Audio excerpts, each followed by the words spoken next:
Well, most classic Corvettes have lots of chrome all over the place. Around all the windshields, there's stainless steel moldings. The only place you really have rubbers is in the door jambs. Well, today's cars are totally different. There's no chrome anymore, but there's lots of rubber. The windshields are flush mounted. The side rubbers here extend well into the panel. And of course, the door jambs, there's a rubber tucked behind there. Well, Best Practices has a way of masking a car properly, and it involves some premium trim tape. The beauty of this tape here is it's got about 3/4 of an inch of mylar, which slides underneath the rubber and doesn't catch. And it allows you to kind of lift the rubber up and out of the way. Then the sticky portion of the tape can be stuck down to either the glass or the bodywork itself. Nice way to get the rubber up and out of the way and get paint right underneath it. One of the things with Best Practices is making sure there's no overspray in the door jambs, and one of the ways to do it is with this premium foam tape. The nice thing with this foam tape is the fact that it's got a split up the middle, and it also has an offset sticky portion here in it. It's about 20 mils wide, which is great for the A-pillar. It's pretty simple to put on, and it makes sure that there's no overspray in the jamb.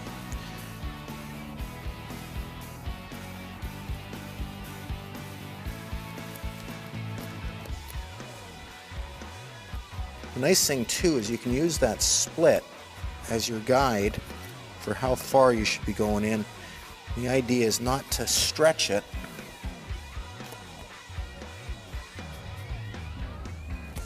You want to just get it behind there.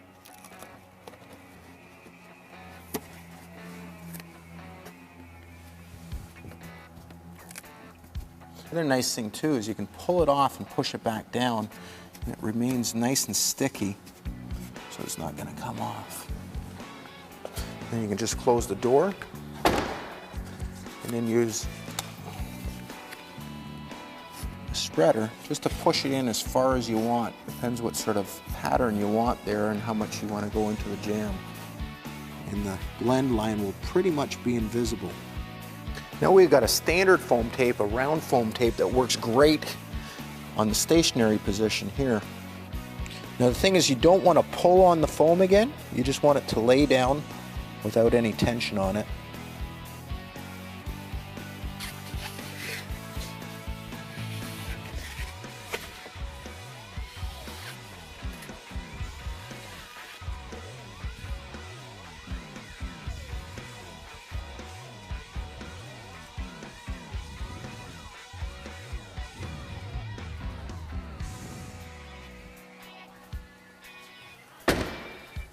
You can use the spreader again just to adjust the foam to where you're happy with it.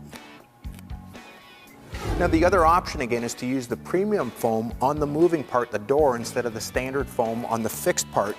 And it's a slick way as well. And what you want to make sure is just that you have the sticky part just going to the edge so you don't get any hard lines.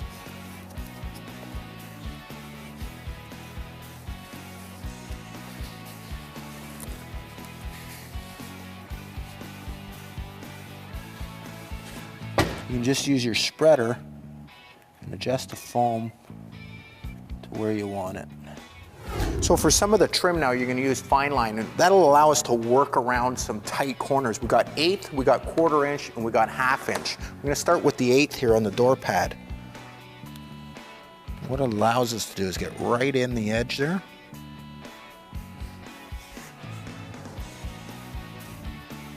Okay, we're going to do the same around the mirror, trying to get it in as tight as we can.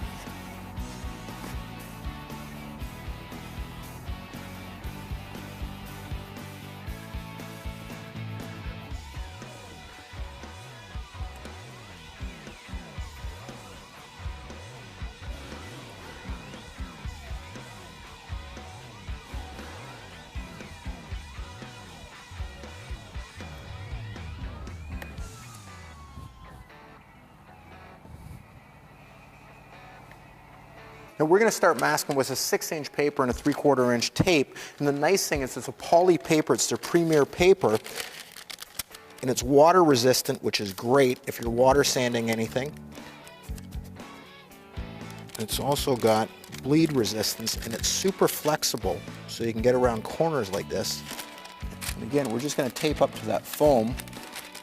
You can see how flexible the paper and the tape is, which is really nice.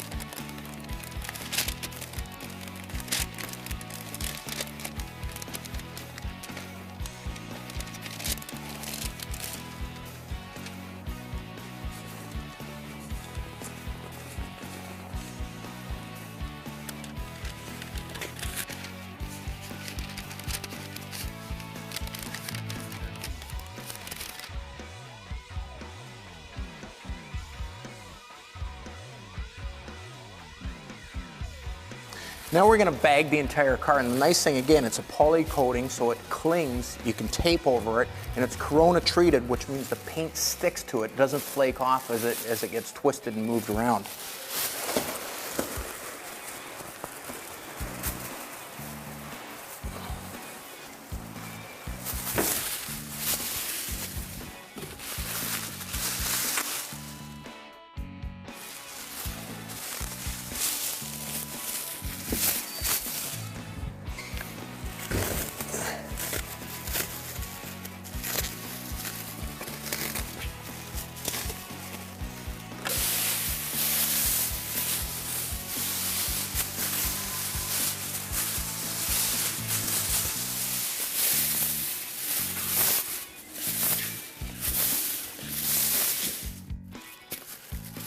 Now we're going to cut the sheeting along the critical masking edge. We're going to do it across the top of the door, the front of the door, and the rear of the door.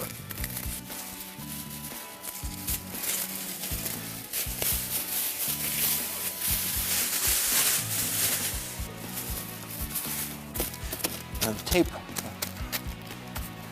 plastic really sticks, which is nice. I'm just going to take your 1.5 inches, tape it to the rest.